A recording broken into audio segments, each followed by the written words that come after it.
नमस्कार, good news Bharat के YouTube channel में आप सभी दर्शकों का स्वागत है। मैं हूं संजीव कुमार शर्मा और आइए देखते हैं आजमगढ़ की कुछ खबरें फटाफट अंदाज में।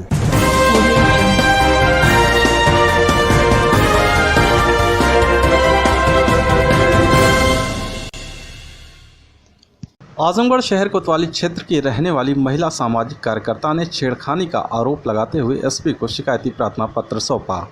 पुलिस अधीक्षक कार्यालय महिला संगठन के पदाधिकारियों के साथ पहुंची पीड़ित सामाजिक कार्यकर्ता ने बताया कि बीते 8 अगस्त को वह अपने घर पर स्नान कर रही थी। उसी दौरान पड़ोस में रहने वाला हरराम नाम का व्यक्ति घर में घुसकर उसके साथ जबरदस्ती करने लगा। विरोध करने पर आरोपी ने उसके साथ मारपीट करने के साथ कपड़े फाड़ दिए। इस बात की शिकायत उसने खुद जाकर शहर कोतवाली में की, लेकिन आरोपी के खिलाफ कार्रवाई तो दूर की बात, पुलिस ने एफआईआर तक दर्ज नहीं किया।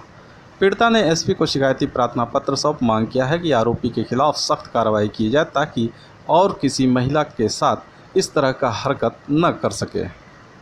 सामाजिक कार्यकर्ता हूँ मैं, महिला शिक्षा सुरक्षा महिलाओं के अधिकार के लिए काम करती हूँ। कोई भी पीड़ित महिला, जैसे घरेलू हिंसा से पीड़ित महिलाएं मेरे पास आती हैं, मैं उनको सुझाव देती हूँ। कोई ये था कि ये मैं जहाँ रहती हूँ मकान में, उसी के बगल में एक हरिराम नाम का आदमी रहता है। 8 तारीख की घटना है, मैं 2 करीबन नहा करके निकल रही थी बाथरूम से और वो आदमी बाथरूम में घुस गया, मेरे साथ जबरदस्ती करने लगा। मैंने जब उसको विरोध किया तो मुझे मारा पीटा, मेरे पूरे कपड़े फाड़ दिए। मेरी पूरी नाइटी लेकर के गई थी कोतवाली पे के साथ, देखिए मेरे कपड़े उन्होंने फाड़ दिए हैं, तो मेरे पूरा कपड़ा फाड़ दिया। और मैं दौड़ती रह गई कोतवाली, 6 दिन से दौड़ी हूँ। के गुप्ता कोतवाल साहब ने एकदम मेरी एफआईआर दर्ज नहीं की, जाँच करने के बावजूद भी मेरी एफआईआर दर्ज नहीं की। आजमगढ़ शहर के मुकेरीगंज मोहल्ले के दुकानदार कंटेनमेंट जोन के मुख्य मार्ग को खोलने की मांग को लेकर डीएम को प्रार्थना पत्र सौंपे। जिलाधिकारी कार्यालय पहुंचे मुकेरीगंज मोहल्ले के दुकानदारों ने बताया कि एक व्यक्ति के कोरोना पॉजिटिव आने के बाद मुकेरीगंज से बिलरियागंज मुख्य मार्ग को बैरिकेडिंग लगाकर बाधित कर दिया गया है, जिस पर आवागमन के साथ ही उस क्षेत्र के दुकानदार प्रभावित हो गए हैं, जिसके चलते उनका कारोबार चौपट हो रहा है। दुकानदारों ने डीएम को प्रार्थना पत्र सौंप मांग किया है कि जहां व्यक्ति कोरोना पॉजिटिव आया है उस छोर को बंद किया जाए और मुख्य मार्ग को खोला जाए ताकि आवागमन के साथ ही दुकानदार अपना कारोबार ठीक तरीके से कर सकें। ये कि मेन रोड पे हमारा घर है, वो एरिया कंटेनमेंट में आ गया था, जिससे जो आवागमन बाधित हो रहा है और व्यापारी बंधुओं का व्यापार प्रभावित हो रहा है, जिसके संदर्भ में आज हम लोग जो है ज्ञापन दिए हैं यहाँ पे Mukeriganj Bilariyaganj road main road. क्या चाहते हैं आप? हम लोग यही चाहते हैं कि हम लोग का रोड खोल दिया जाए, जिससे आवागमन जो है सुगम हो जाए और व्यापारी बंधुओं का व्यापार अपना चलने लगे। आजमगढ़ जिले के सिकंदरपुर गांव निवासी शख्स ने फर्जी प्रमाण पत्र पर अध्यापक की नौकरी करने वाले व्यक्ति को जेल के बाद दोबारा बहाल करने का बीएसए पर लगाया आरोप। डीएम को सौंपा शिकायती पत्र। जिलाधिकारी कार्यालय पहुंचे तहबापुर थाना क्षेत्र के सिकंदरपुर गांव निवासी राधेश्याम यादव ने बताया कि उसके गांव के रहने वाले रामनयन यादव ने फर्जी प्रमाण पत्र पर सहायक अध्यापक की नौकरी कर रहा था, जिसकी शिकायत करने के बाद जब कार्रवाई नहीं हुई तो वह उच्च न्यायालय की शरण में चला गया। वहां से आदेश के बाद उस अध्यापक के खिलाफ एफआईआर दर्ज कर उसे जेल भेजा गया। 45 दिन जेल में रहने के बाद जब वह छूट कर आया तो दोबारा बीएसए ने उसे बहाल कर दिया। राधेश्याम यादव ने डीएम को शिकायती प्रार्थना पत्र सौंप मांग किया है कि फर्जी प्रमाण पत्र पर नौकरी कर रहे रामनयन यादव को निलंबित करने के साथ वेतन रोकते हुए सरकारी धन की रिकवरी कराई जाए। यह है कि एक अध्यापक ने फर्जी मार्कशीट पर नौकरी कर रहा है। हमने बार बार एप्लीकेशन दिया और इसके बाद जब कोई सुनवाई नहीं हुई तो हाई कोर्ट चले गए। हाई कोर्ट यहाँ माने वहाँ से इसको आदेश हुआ और इसके ऊपर मुकदमा कायम हो गया। 45 दिन इन्होंने जेल में रहा। जेल से निकलने के बाद और बीएसए ने क्या किया है कि इसको अटैच माने ऑफिस पर कर दिए। ऑफिस के बाद माने कुछ पैसे लेकर के फिर ऑफिस के बाद इन्होंने माने विद्यालय पर अटैच कर दिए। विद्यालय पर अटैच करने के बाद फिर उसका माने वेतन भी माने बहाल कर दिए। अब फिर हमने बहुत एप्लीकेशन दिया, लेकिन कोई सुनवाई नहीं हुई। जो 45 दिन जेल के बाद फिर भी कोई सुनवाई नहीं हो रही है। मैं यही चाहता हूं कि न्याय तो यही है कि सरकार का सरकारी धन का उपयोग कर रहा माने गलत उपयोग कर रहा है, उसको जो है सस्पेंड करके और उसको जो है जेल किया जाए, उसको रिकवरी भी किया जाए ताकि न्याय हो। आजमगढ़ जिले में किसान सभा व खेत मजदूर यूनियन ने 10 सूत्रीय मांगों को लेकर राष्ट्रपति के नाम संबोधित ज्ञापन डीएम को सौंपा। जिलाधिकारी कार्यालय पहुंचे उत्तर प्रदेश किसान सभा के प्रदेश अध्यक्ष इम्तियाज बेग ने राष्ट्रपति के नाम संबोधित ज्ञापन के माध्यम से मांग किया है कि गांव में निवास करने वाले किसान, खेतिहर मजदूर, दस्तकार और बुजुर्गों को सरकार द्वारा 10,000 रुपये पेंशन दिया जाए। किसानों को गन्ना का समर्थन मूल्य 500 रुपये प्रति क्विंटल देने के साथ ही उनके बकाये का भुगतान किया जाए। बढ़े हुए पेट्रोल, डीजल, उर्वरक और बिजली के दामों को वापस लिया जाए। इसी के साथ ही जन समस्याओं से जुड़ी अन्य मांगें भी शामिल हैं। पदाधिकारियों ने कहा कि मांग पूरी नहीं हुई तो वह भूख हड़ताल और जेल भरो आंदोलन करेंगे। किसानों के और खेत मजदूरों की मुख्य रूप से ग्रामीण इलाकों की जो समस्या है, खास तौर पर बुढ़ापे की 60 साल से उम्र, हर आदमी को पेंशन, जो किसान है, खेत मजदूर है, दस्तकार है, काश्तकार है, बुनकर है, ये सब भी जो ग्रामीण इलाकों में रहते हैं इनको 10,000 बुढ़ापे की पेंशन दी जाए। फसलों का वाजिब मूल्य दिया, लाभकारी मूल्य दिया जाए। मनरेगा में जो काम करते हैं उनको मजदूरी नहीं मिलती, काम नहीं मिलता। इनको कम से कम हमारी डिमांड है कि 500 रुपये दिए जाएं और इनको 200 दिन का काम पूरे देश में दिया जाए मनरेगा के आधार पर। उसी तरह बढ़ते हुए बिजली, खाद, पानी, इसका बढ़ोतरी हो रही है, दाम बढ़ नहीं रहा। जैसे उदाहरण के तौर पर आप ले लें, पिछले 3 सालों से गन्ने का 1 पैसे दाम नहीं बढ़ा, खाद का दाम बढ़ा, बीज का दाम बढ़ा, मजदूरी बढ़ गई, तो सब बढ़ कर के आज भी उतने नहीं, करोड़ों रुपया केवल अकेले उत्तर प्रदेश में करीब 2200 करोड़ रुपया किसानों का बकाया है। बाद 2, 3, 4, 5, 24 घंटे का भूख हड़ताल करेंगे। उसके बाद भी पूरी नहीं होगी तो हम कोरोना का ध्यान, भूख हड़ताल भी हम करेंगे लेकिन कोरोना के ध्यान रखते हुए, और उसके बाद भी अगर मांग नहीं पूरी हुई तो हम जो है जेल भरो आंदोलन करेंगे, कोरोना को ध्यान रखते हुए। आजमगढ़ जिले में अपने 3 साल के कार्यकाल को सफलतापूर्वक पूर्ण करने के उपरांत 2 सीओ के स्थानांतरण पर एसपी कार्यालय में उन्हें सम्मानित किया गया। पुलिस अधीक्षक कार्यालय में एसपी प्रोफेसर त्रिवेणी सिंह व अन्य पुलिस अधिकारियों की तरफ से सम्मान समारोह का आयोजन कर स्थानांतरित दोनों सीओ का सम्मान किया गया। बता दें कि आजमगढ़ जिले में सीओ सदर के पद पर तैनात मोहम्मद अकमल का स्थानांतरण कानपुर जिले में हुआ है, तो वहीं फूलपुर सीओ रविशंकर प्रसाद का स्थानांतरण सीतापुर जिले में हुआ है। एसपी प्रोफेसर त्रिवेणी सिंह ने दोनों सीओ को गिफ्ट देकर सम्मानित किया, तो अन्य पुलिस अधिकारियों ने भी फूल देकर उनका उत्साहवर्धन किया। एसपी ने बताया कि किसी भी पुलिस अधिकारी के लिए 3 साल का कार्यकाल एक ही जनपद में पूर्ण करना बहुत बड़ी उपलब्धि होती है। उन्होंने दोनों सीओ को शुभकामनाएं दी।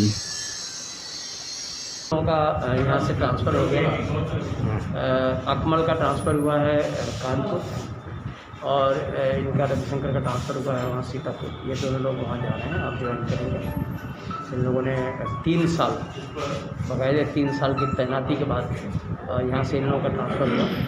ये बहुत बड़ी उपलब्धि है आज के डेट में। अगर कोई सीओ जो है 3 साल किसी डिस्ट्रिक्ट में, वो भी आजमगढ़ जैसे डिस्ट्रिक्ट में 3 साल लगातार रहा हो, तो इन लोगों के लिए बहुत बड़ी उपलब्धि है। हमारी तरफ से इन लोगों को बहुत सारी शुभकामनाएं और बधाई नई तैनाती के लिए।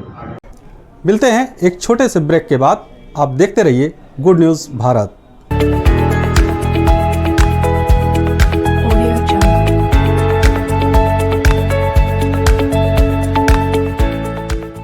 ब्रेक के बाद एक बार फिर आपका स्वागत है। आइए देखते हैं आजमगढ़ की खबरें फटाफट अंदाज में। बीजेपी सांसद अनंत कुमार हेगड़े द्वारा बीएसएनएल कर्मचारियों पर विवादित बयान दिए जाने के विरोध में आजमगढ़ में तैनात कर्मचारियों ने सीडाट पर प्रदर्शन किया। धरने को संबोधित करते हुए बीएसएनएल एम्प्लॉयज यूनियन के पदाधिकारियों ने कहा कि भाजपा सांसद अनंत कुमार हेगड़े का बीएसएनएल के कर्मियों को देशद्रोही कहना ही सरकारी संस्थानों के प्रति उनकी व उनकी पार्टी की मानसिकता को दर्शाता है। जिस बीएसएनएल ने पूरे देश में संचार सेवाओं का विकास कर अलाभकारी क्षेत्रों में भी अपनी सेवाओं को देता रहा, आपदा और संकट के समय सबसे पहले अपनी जान जोखिम में डालकर सेवाओं को बहाल करता रहा है, सरकार की गलत नीतियों के कारण आज इसकी वित्तीय सेहत थोड़ी कमज़ोर हुई है, जो कि निजी कंपनियों के मुकाबले काफ़ी कम है। उसके बाद भी बीएसएनएल के कर्मचारियों ने दिन रात एक कर अपना खून पसीना लगाकर देश में संचार सेवाओं को चालू रखा है। ऐसे में श्री हेगड़े का बयान अत्यंत ही दुर्भाग्यपूर्ण व निंदनीय है। वह तुरंत बीएसएनएल कर्मचारियों से माफ़ी मांगे। माफी मांगो, माफी मांगो, माफी मांगो, हेगड़े माफी मांगो, माफी मांगो, माफी मांगो। माननीय एमपी अनंत कुमार हेगड़े के द्वारा जो बीएसएनएल के बारे में और उसके कर्मचारियों के बारे में वक्तव्य दिया गया है, उसका विरोध करने के लिए किया है। हम लोगों ने ये धरना प्रदर्शन आयोजित किया है। क्या मांगे हैं आप? हम लोग का ये मांग है कि अनंत कुमार हेगड़े जी जो बीएसएनएल के एम्प्लॉइयों को टेरर या आतंकवादियों जैसा मतलब कहे कि गद्दार कहे, इस तरह के शब्दों का यूज किए हैं, उसको वो वापस ले और देश के सामने आके माफ़ी मांगे। आजमगढ़ डीएम राजेश कुमार ने जिले में 45 नए कंटेनमेंट जोन बनाए जाने की घोषणा की। जिलाधिकारी ने बताया कि कंटेनमेंट जोन के निर्धारण के संबंध में दी गई व्यवस्था के अनुसार जनपद आजमगढ़ के शहबाज के घर से शाहिद के घर तक, सिरादी का पूरा वार्ड नंबर 3 नगर पंचायत सरायमीर, कर्मराज के घर से रामनयन यादव के घर तक, राजस्व ग्राम पवई लाडपुर तहसील निजामाबाद, करियावर रोड पंडिताइन की पुलिया राजस्व ग्राम सिमरी तहसील निजामाबाद, मजरा उत्तरी बस्ती राजस्व ग्राम कुटौली तहसील निजामाबाद, अनुसूचित जाति बस्ती राजस्व ग्राम अलीपुर तहसील निजामाबाद, यादव बस्ती राजस्व ग्राम महारानी तहसील निजामाबाद, मुस्लिम बस्ती राजस्व ग्राम छाऊ तहसील निजामाबाद, मुख्य बस्ती राजस्व ग्राम रंजीत पट्टी तहसील निजामाबाद, मजरा कोटिया राजस्व ग्राम कुटहन तहसील मेहनगर, अनुसूचित जाति बस्ती राजस्व ग्राम सिसवा तहसील मेहनगर, ब्रह्मस्थान राजस्व ग्राम बरदा तहसील मार्टिनगंज, यादव बस्ती राजस्व ग्राम सुंदरपुर कैथौली तहसील मार्टिनगंज, मुख्य बाजार मार्टिनगंज तहसील मार्टिनगंज, राय बस्ती राजस्व ग्राम सेठवल तहसील सदर, राजेंद्र यादव के घर से जूनियर हाई स्कूल तक राजस्व ग्राम खैरपुर जगजीवन तहसील सदर, मधुलिका के घर के आसपास राजस्व ग्राम चकगोरिया तहसील सदर, देवेंद्र पासवान के घर के आसपास राजस्व ग्राम हथिया तहसील सदर, दिनेश पांडे के घर के आसपास राजस्व ग्राम हीरापट्टी तहसील सदर, विजय प्रताप सिंह के घर के आसपास मोहल्ला मड़िया नगर पालिका परिषद आजमगढ़, हीरालाल के घर के आसपास राजस्व ग्राम सराय ताजुद्दीनपुर तहसील सदर, ब्लॉक नंबर 2 आवासीय परिसर जिला महिला अस्पताल नगर पालिका परिषद आजमगढ़, प्रदीप शर्मा के घर के आसपास राजस्व ग्राम कुकुरसंडा तहसील सदर, चंदा के घर के आसपास राजस्व ग्राम काशीपुर तहसील सदर, सरवर के घर के आसपास लहुरी मंदिर मोहल्ला हरिवंशपुर नगर पालिका परिषद आजमगढ़,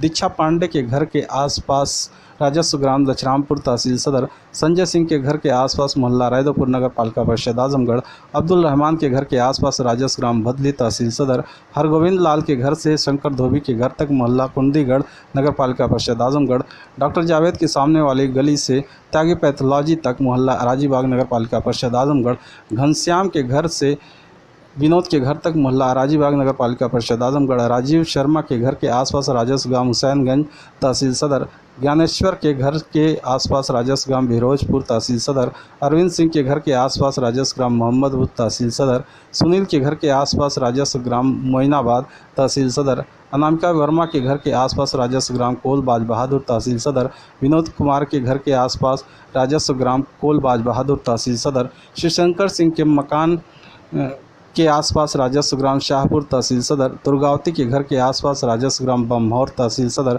रविंद्र गिरी के घर के आसपास राजस्व ग्राम सुम्भी तहसील सदर, राजस्व ग्राम सिकंदर खालपुर खालसा तहसील सगड़ी, रेजिमेंट हॉस्टल ब्लॉक अजमुतगढ़ तहसील सगड़ी, मजरा असधार पट्टी राजस्व ग्राम जुल्हापुर तहसील सगड़ी, मजरा मैगापुर राजस्व ग्राम बनकट तहसील सगड़ी, बिचलापुरा यादव बस्ती राजस्व ग्राम छतरपुर खुशहाल तहसील सगड़ी, जामेतुल बनात खान का बहरामपुर नगर पंचायत जीयनपुर का संपूर्ण क्षेत्र कंटेनमेंट जोन होगा। इन क्षेत्रों में कंटेनमेंट जोन प्रोटोकॉल का 100% अनुपालन सुनिश्चित किया जाएगा, जिसमें कॉन्टैक्ट ट्रेसिंग चिकित्सा अधिकारी द्वारा किए गए रिस्क निर्धारण के आधार पर व्यक्तियों को होम या इंस्टीट्यूशनल क्वारंटाइन किया जाना है। आगामी 16 अगस्त को आयोजित होने वाले खंड शिक्षा अधिकारी प्रारंभिक परीक्षा के दिन सभी प्रकार के वाहनों का संचालन होगा। आजमगढ़ डीएम राजेश कुमार ने जानकारी दी। जिलाधिकारी ने बताया कि 16 अगस्त को प्रदेश के 18 जनपदों जिसमें आजमगढ़ जनपद भी सम्मिलित है, विभिन्न परीक्षा केंद्रों पर एक सत्र में 12 से 2 बजे तक किया जाएगा। उसी क्रम में उत्तर प्रदेश शासन द्वारा परीक्षा के संपादन हेतु निर्देश जारी किए गए हैं। डीएम ने बताया कि परीक्षा का आयोजन रविवार के दिन होना है, अतः रविवार के दिन परीक्षार्थियों के आवागमन के दृष्टिगत निर्देशित किया गया है कि सभी प्रकार के सार्वजनिक व निजी वाहनों में परीक्षार्थियों एवं परीक्षा के आयोजन में लगे कर्मियों के आवागमन को बाधित नहीं किया जाएगा। जनपद में टैक्सी, कार या किसी प्रकार के अन्य निजी वाहन से परीक्षार्थियों को उनके प्रवेश पत्र के आधार पर आवागमन को रोका नहीं जाएगा।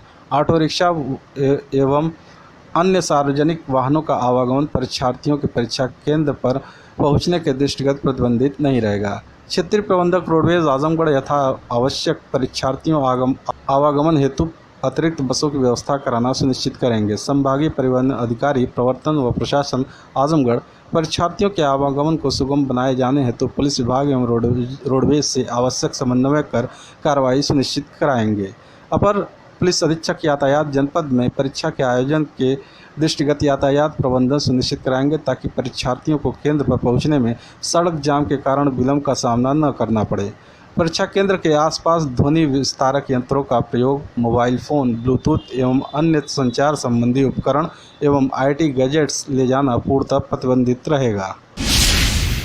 बसही गांव में आयोजित मटका फोड़ प्रतियोगिता में बिरजेश कुमार विक्की की टीम ने फोड़ा मटका। लालगंज विकासखंड क्षेत्र के बसही गांव में श्री कृष्ण जन्माष्टमी के अवसर पर मटका फोड़ प्रतियोगिता का आयोजन किया गया। इसमें बिरजेश कुमार गौड़ विक्की की टीम ने मटका फोड़कर प्रतियोगिता में विजय प्राप्त की। प्रतियोगिता में राजेश गौड़ की टीम ने भी प्रयास किया, लेकिन मटका तक पहुंचते पहुंचते टीम बिखर गई। कई बार प्रयास करने के बाद भी टीम मटका नहीं फोड़ सकी और देर रात तक प्रयास करते रहने के बाद बिरजेश कुमार उर्फ विक्की की टीम ने मटका फोड़कर प्रतियोगिता में विजय प्राप्त की। टीम में अनिल, गोविंद, अरविंद, अमित, विपिन, विवेक, अंकित, संतोष, राकेश, अजय, पिंकू, छांगुर, दिवाकर, अबू जैद, रोहित, रवि, आमिर, दिनेश, वसीम, किशन आदि शामिल रहे। शाम के 5 बजे से प्रयास करते करते देर रात बिरजेश कुमार गौड़ की टीम ने मटका फोड़कर प्रतियोगिता जीती। देवगांव कोतवाली प्रांगण में श्री कृष्ण जन्माष्टमी का पर्व धूमधाम से मनाया गया। देवगांव कोतवाली प्रांगण में श्री कृष्ण जन्माष्टमी का पर्व धूमधाम से मनाया गया। कोतवाली परिसर को जहां दुल्हन की तरह सजा दिया गया था, वहीं कोतवाली परिसर की रौनक देखने लायक थी। आपको बता दें, देवगांव कोतवाली में प्रतिवर्ष श्री कृष्ण जन्माष्टमी का पर्व काफ़ी धूमधाम से मनाया जाता है तथा प्रतिवर्ष यहां काफ़ी लोगों का आवागमन होता है। लॉकडाउन के परिणाम स्वरूप निमंत्रण पत्र तो नहीं भेजा गया, जिससे लोगों की भीड़ कम रही, लेकिन व्यवस्था पूरी तरह से मुकम्मल रूप से की गई थी तथा थाना परिसर पूरी तरह जगमगा रहा था। इस बीच मंदिर में पूजन अर्चन किया गया तथा जन्माष्टमी के शुभ अवसर पर आने वाले सभी आगंतुकों का कोतवाल Deogaon Vimlesh Kumar Maurya, SI Manik Chand Tiwari, SI Shankar Yadav, SI Ranjay Singh, head constable Santosh Tiwari तथा कांस्टेबल परवेज अहमद आदि ने जोरदार स्वागत किया।